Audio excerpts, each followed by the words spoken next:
Oi, gente, voltei para falar ainda do primeiro dia do Encontro Nacional de Gestão Estratégica, que teve como foco vendas. E a gente falou bastante sobre como treinar equipes de vendas. Bem, no final do primeiro dia, a gente teve duas palestras que foram muito interessantes. O primeiro foi o case do Alessandro Marinho, da Fast Shop, que deixou a gente com água na boca, porque assim, o cara consegue fazer um monte de coisa. Eu lembro que quando eu conheci o Ale, eu fui fazer uma visita a ele lá na Fast, com o objetivo de vender para ele, e praticamente eu que comprei dele, né? Porque o discurso que eles fazem lá dentro em relação ao treinamento e desenvolvimento é realmente algo diferente, extremamente impactante. E uma coisa que me chama muita atenção, é tudo muito conectado, ou seja, não é uma área gigantesca onde um monte de gente faz um monte de coisa e isso se conecta, não. É tudo muito convergente. Então, uma das coisas que me chamou muita atenção é a maneira como eles constroem de forma coletiva. Ou seja, o vendedor, ele participa do processo de desenvolvimento do conteúdo, da escolha, né, do nome da academia, ele faz gravação de vídeo. Então, assim, ele consegue fazer uma coisa que não é mirabolante, não usa recursos extraordinários, mas que é muito criativo e que traz muito resultado, porque gera muito engajamento. Então, é interessante a gente pensar que numa dinâmica como a do varejo, né, onde as coisas, além de serem muito velozes, têm um altíssimo nível de competitividade, a figura do vendedor ela se torna muito importante. Afinal de contas, aquilo que você vai comprar numa fast shop, você pode comprar em algum outro lugar. Para ele, inclusive, agregar serviços e agregar uma experiência diferenciada é o que vai fazer com que esse cliente compre, né? Às vezes pague até um valor um pouco mais alto e principalmente que ele volte. Então, ele mostrou um pouco como todo esse processo se dá, desde os treinamentos de formação inicial, dos treinamentos de desenvolvimento de liderança, e de todo o LMS, o chatbot que eles acabaram de lançar, né, para poder garantir que a equipe de vendas seja muito consciente e muito informada sobre os diferenciais do produto para que ele possa, de fato, promover uma experiência de compra diferente para o cliente. Então, assim, foi muito bacana e deixou a gente com água na boca. Uma das coisas que o Ale falou também foi sobre a importância da mensuração dos resultados para que a gente possa gerar valor para a companhia, né, que hoje a área dele é uma área cada vez mais estratégica, principalmente por isso, porque tá tudo muito conectado, né? Eles têm acho que são 11, se eu não me engano, né, lojas, escolas, e eles conseguem fazer um movimento onde toda ação de desenvolvimento está atrelada a algum tipo de indicador. E aí, para a gente poder puxar esse assunto, né, que é a questão dos indicadores, da mensuração, a gente teve a palestra de encerramento, que era exatamente sobre ROI em treinamento e desenvolvimento, que foi conduzida brilhantemente pelo Daniel Orlean.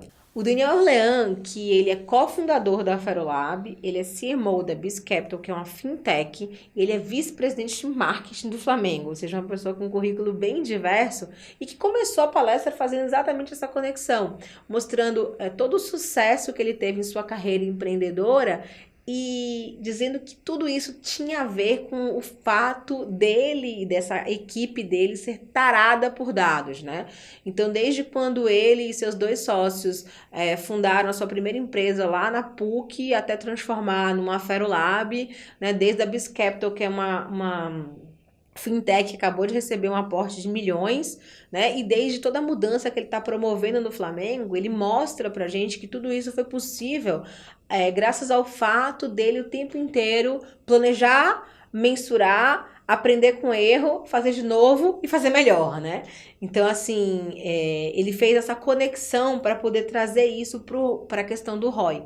E aí, quando ele foi começar a falar sobre essa questão do ROI, a primeira ponderação que ele fez foi, não é só mensurar o resultado do treinamento, é elaborar um treinamento que seja possível de ser mensurado. E para isso, nós da área de treinamento e desenvolvimento temos que conhecer profundamente a área comercial e os seus indicadores. Porque a partir do momento em que eu identifico qual é o indicador que precisa ser melhorado, fica muito mais fácil estruturar um treinamento, né, de cima para baixo, de baixo para cima, como eu vou mostrar aqui um pouquinho para vocês, já fazendo uma correlação do que o Daniel trouxe com essa questão do ROI, que a gente, né, com certeza vai trabalhar mais aqui no próximo evento, que daqui a pouco eu vou contar para vocês quando que vai ser. Mas enfim, quando a gente vai falar de mensuração de resultado, o processo ele tem que começar de baixo para cima. Então imagina aqui, do meu lado, né, a gente tem aqui a pirâmide, né, que é a pirâmide de avaliação do Donald Kirkpatrick. Então essa pirâmide ela tem lá reação, aprendizado, comportamento e resultado. Quando a gente fala da metodologia ROI, a gente inclui ainda 2 outros pontos, que é o nível 0, que é o nível de mensuração em termos de indicadores de treinamento, número de pessoas treinadas, carga horária total de treinamento, né, que são os números que a gente costuma reportar para a organização. E a gente também tem o nível 5, que é quando eu pego um resultado específico e transformo isso, né, em resultado financeiro. Então o processo ele tem que ser planejado de cima para baixo. Ou seja, a primeira pergunta que eu tenho que fazer é: qual é o resultado da organização que esse treinamento vai impactar? Ou seja, o que é que não está bom? O que é que não está bom? É o CAC, é o NPS, né? E aí o Daniel trouxe várias siglas interessantes, mas é o mix, é o volume. Eu preciso entender qual é o indicador de negócio que precisa ser melhorado. Para, a partir daí, entender o seguinte: que comportamentos, se forem alterados, se forem mudados, se forem implementados pela equipe comercial, vão alterar esse resultado. E, inclusive, separar aquilo que é de treinamento e aquilo que não é de treinamento. Depois que eu determino os comportamentos, é que eu vou para a questão do aprendizado. Puxa, eu sei que eu preciso melhorar esse indicador. Eu sei que esses comportamentos impactam nesse tipo de resultado. Agora eu preciso saber o seguinte: o que é que as pessoas precisam aprender ou conhecer para poder elas se comportarem de forma diferente. E só a partir daí é que eu vou me preocupar de fato com a metodologia. Se eu vou fazer uma learning, se eu vou fazer um treinamento presencial, se vai ter 4, 8, 16 horas, se vai ser um programa de 1 mês e por aí vai. Então, assim, depois que eu faço esse processo de elaboração da estratégia de cima para baixo, é que eu vou fazer a mensuração. Então, a gente sabe que 95% das empresas medem reação, né? Que é, o cara gostou ou não gostou do treinamento, o coffee break tava bom, o ar-condicionado tava ok, né? O que é importante, porque a gente sabe que todos esses fatores influenciam no processo de aprendizagem. O segundo nível, que é o nível de aprendizado, é onde a gente vai saber o seguinte: o cara passou a conhecer aquele assunto, né? O cara passou a entender aquele aprendizado, aquele tipo de conhecimento. Até aí tá fácil, a gente consegue fazer um pré-teste, um pós-teste e comparar.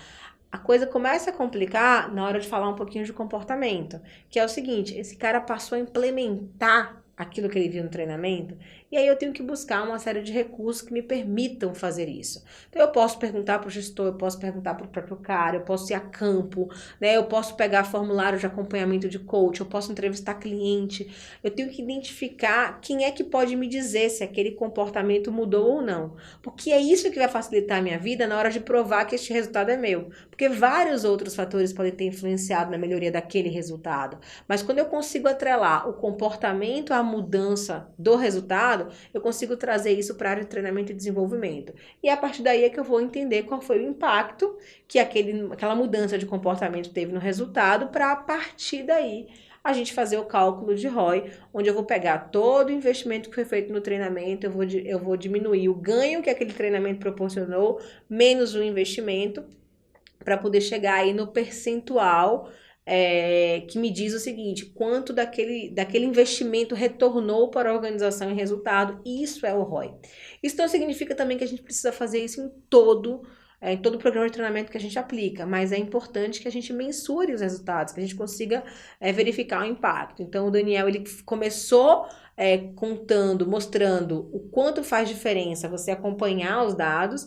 Depois ele falou o quanto é importante você conhecer do negócio para poder começar um processo, né, que te permita fazer um processo de mensuração. E depois ele mostrou de forma bem instrutiva esse passo a passo do planejamento até a execução, e da execução até o processo de monitoramento e aferição de resultados.